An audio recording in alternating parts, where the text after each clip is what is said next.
أعوذ بالله من الشيطان الرجيم. بسم الله الرحمن الرحيم. ثم قست قلوبكم من بعد ذلك فهي كالحجارة أو أشد قسوة.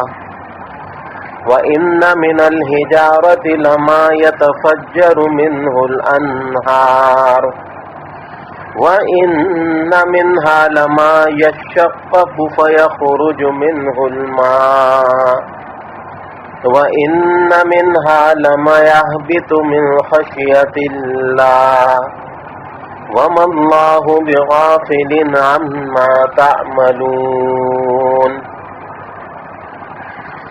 اور پھر اس کے بعد تمہارے دل سخت ہو گئے جیسے کہ پتھر یا اس سے بھی زیادہ سخت، اور بے شک بعض پتھر تو ایسے ہیں کہ نہریں جاری ہو جاتی ہیں، اور بعض پتھر ایسے ہیں جو پھٹ جاتے ہیں تو اس میں سے پانی نکل آتا ہے، اور ان میں سے بعض پتھر اللہ کے ڈر سے گر پڑتے ہیں جبکہ تمہارے قلوب میں کسی قسم کا کوئی اثر ہی نہیں ہوتا، اور جو تم کرتے ہو اللہ تعالیٰ اس سے بے خبر نہیں ہے. میرے بھائیوں، میرے محترم دوستوں، بزرگوں، سورہ بقرہ کی آیت نمبر 74 آپ کے سامنے پڑھنے کی سعادت حاصل کی. میرے بھائیوں، اللہ تعالیٰ نے اپنی ذات اور اپنی صفات کے تعارف اور پہچان کے لیے اپنے کلام میں زمین، آسمان اور ان کے درمیان جو کچھ بھی اللہ نے بنایا ان سب چیزوں کی مثال دی. آسمان بنائے، چاند اور سورج، ستارے، اور آسمان سے اوپر کے جہان، اللہ کا عرش اور جنت الفردوس کے تذکرے. اللہ نے اپنے کلام میں جگہ جگہ ان چیزوں کا ذکر کیا یا نہیں کیا؟ 7 آسمانوں کا، بارش لانے والے بادلوں کا، اور سورج کا، چاند کا، ستاروں کا، اللہ کے عرش کا، فرشتوں، جو آسمان کے ملائکہ اور فرشتے ہیں ان کا تذکرہ اللہ نے جگہ جگہ فرمایا. اسی طرح زمین میں جو کچھ زمین میں ہے وہ اللہ فرماتے ہم نے زمین کو تمہارا بچھونا بنا دیا، بچھا دیا تمہارے لیے ایک فرش، ایک زمین، اور پھیلا دیا پھر اس زمین کو ساری کائنات میں. پھر اس میں دریا، سمندر، اور پھر زمین سے نکلنے والی نباتات، فصلیں، کھیتی باڑی اور باغات، اور اچھے اچھے خوشبودار اور میٹھے میٹھے پھل. اللہ تعالیٰ ایک ایک چیز کو گنوا رہے ہیں قرآن کریم میں. ایسا نہیں ہے کہ اللہ نے کوئی بات ادھوری چھوڑی ہو. ایک ایک چیز کا تذکرہ اللہ نے اپنے کلام میں بار بار کیا کہ دیکھو میری اس کائنات پہ غور کر لو تو تمہیں اللہ سمجھ آ جائے گا. اگر کوئی تصویر سامنے بنی ہو، خوبصورت ہو اور آپ کو اچھی لگ رہی ہو تو آپ کے ذہن میں یہ سوال آئے گا کہ یار یہ بنائی کس نے ہے؟ اتنی خوبصورت پینٹنگ کا بنانے والا کوئی تو ہوگا، خود تو نہیں بنی ہوگی. تو اللہ نے 7 آسمان اتنا خوبصورت چاند، سورج، ستاروں سے اس آسمان کو سجا دیا، مزین کر دیا. پھر اس زمین پہ اللہ نے کتنے کتنے دریا، پہاڑ، چشمے اور کیسے کیسے باغات، چلتے چلے جائیں میلوں، کھیتی باڑی اور باغات. تو اللہ تعالیٰ فرماتے ہیں یہ سب چیزیں دیکھ کر بھی تمہیں اللہ سمجھ نہیں آتا کہ کوئی تو ہے جو ان کا بنانے والا ہے. یہ چیزیں خود تو نہیں بن سکتی، تو کوئی ہے بیٹھا ہے جس نے ساری کائنات کو اپنی چاہت اور اپنی مرضی کے مطابق تخلیق کیا ہے. وہ کون ہے؟ وہ اللہ ہے. یہ ساری مثالیں دے کے اللہ تعالیٰ اب ہمیں اور آپ کو جھنجھوڑتے ہیں. ثم قست قلوبکم من بعد ذلک. ارے ہماری قدرت کی اتنی نشانیاں دیکھتے ہو پھر بھی تمہارے دل پتھر ہوئے، تمہارے دل سخت ہوئے. کتنے؟ فَهِيَ كَالْحِجَارَةِ. پتھر نہیں، او اشد قسوا. کسی کے دل تو پتھر ہو گئے، کسی کے پتھر سے بھی زیادہ سخت ہو گئے. اب اللہ تعالیٰ شکوہ کر رہے ہیں اپنے بندوں سے کہ میرے بندوں اتنی بڑی کائنات، وفی انفسکم، چلو یہ ساری کائنات دیکھ کے بھی تمہیں اللہ سمجھ نہیں آتا تو اپنے جسم پر ذرا نگاہ ڈال لینا، تمہیں اللہ سمجھ آ جائے گا. اس چھوٹے سے بدن میں 5-6 فٹ کے بدن میں اللہ نے کتنا بڑا کارخانہ چلا دیا جو چل رہا ہے ہماری پیدائش سے لے کے ہماری موت تک. سارے اعضاء اللہ کے حکم کے تحت کام کر رہے ہیں. تو اللہ فرماتے ہیں اپنے جسم پہ غور کر لینا، تمہیں اللہ سمجھ آ جائے گا کہ اللہ کون ہے. اور پھر بھی تمہیں اللہ سمجھ نہ آئے تو اللہ فرماتے ہیں کہ پھر تو تمہارے دل پتھر ہی ہو گئے یا اس سے بھی زیادہ سخت ہو گئے. پھر اللہ آگے مثال دیتے ہیں، اے انسان تیرا دل اگر پتھر ہی ہو گیا تو کچھ پتھر ایسے ہیں کہ جن میں خاصیت ہوتی ہے، ہر پتھر بیکار نہیں ہوتا. وَإِنَّ مِنَ الْحِجَارَةِ لَمَا يَتَفَجَّرُ مِنْهُ الْأَنْهَارُ. جا کے دیکھو کتنے پتھر ایسے ہیں کہ اس کے بیچ میں سے پانی کی نہریں بہ رہی ہیں.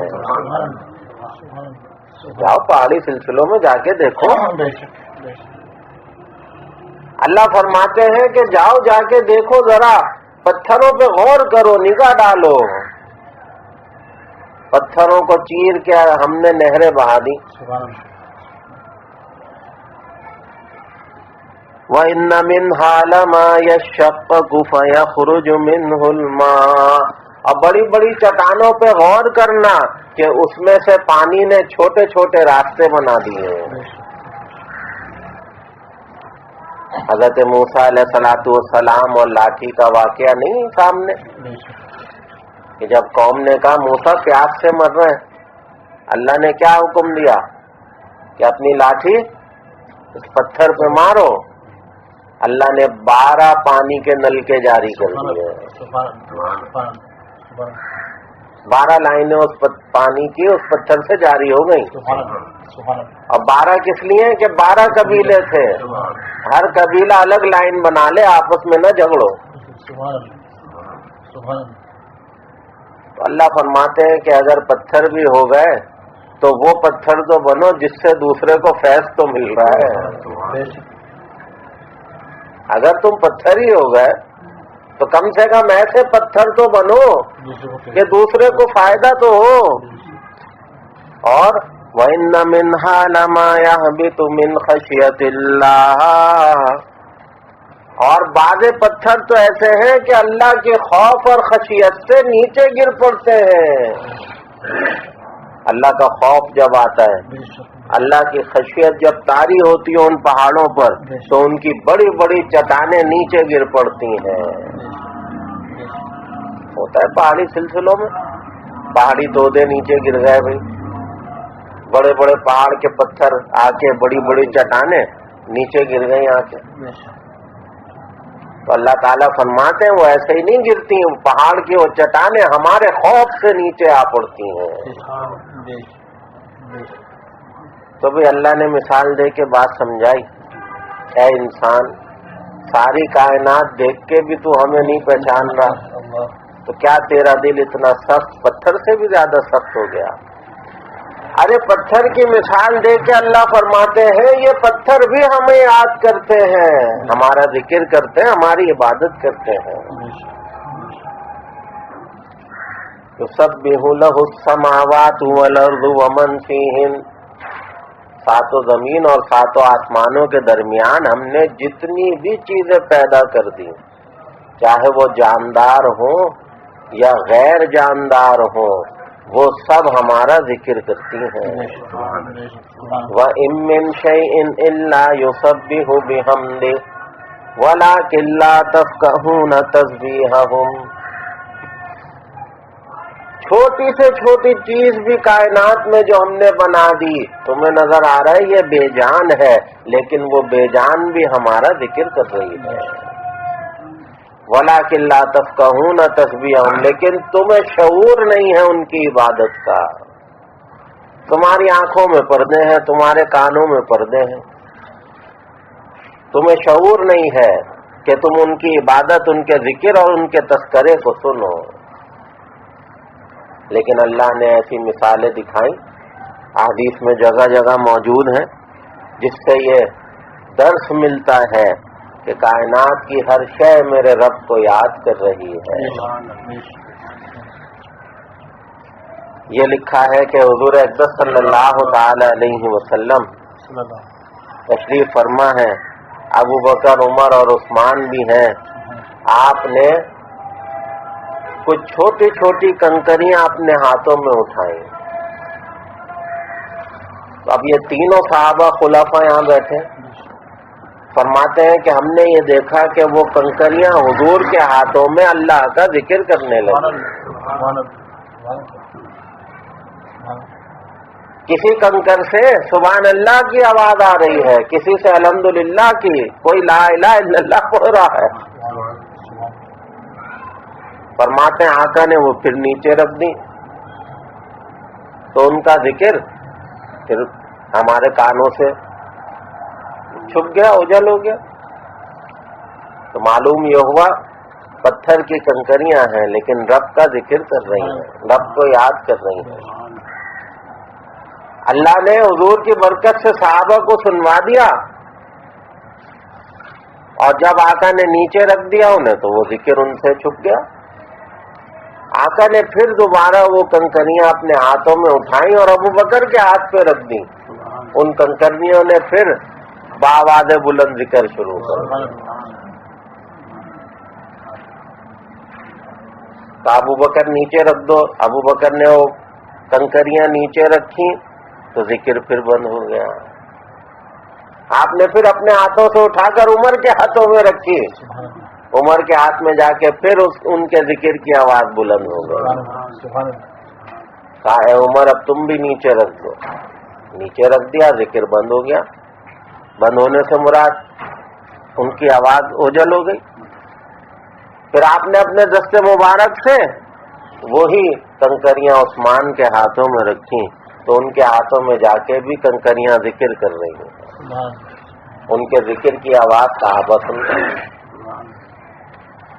تو میرے بھائیوں، میرے محترم دوستوں، بزرگوں، حضرت علی کرم اللہ تعالی وجہ فرماتے ہیں کہ جب ہم کبھی آقا کے ساتھ سفر پہ جاتے تھے، جس درخت، جس حجر پتھر کے پاس سے گزرتے تھے، ہمیں آواز آتی تھی کہ وہ کہتا تھا السلام علیکہ یا رسول اللہ، اے اللہ کے رسول میرا سلام قبول کریں۔ درخت کے پتے پتے سے حضور کو سلام کی آواز آتی تھی۔ صحابہ فرماتے ہیں حضور کی برکت سے وہ کلام ہم بھی سنتے تھے۔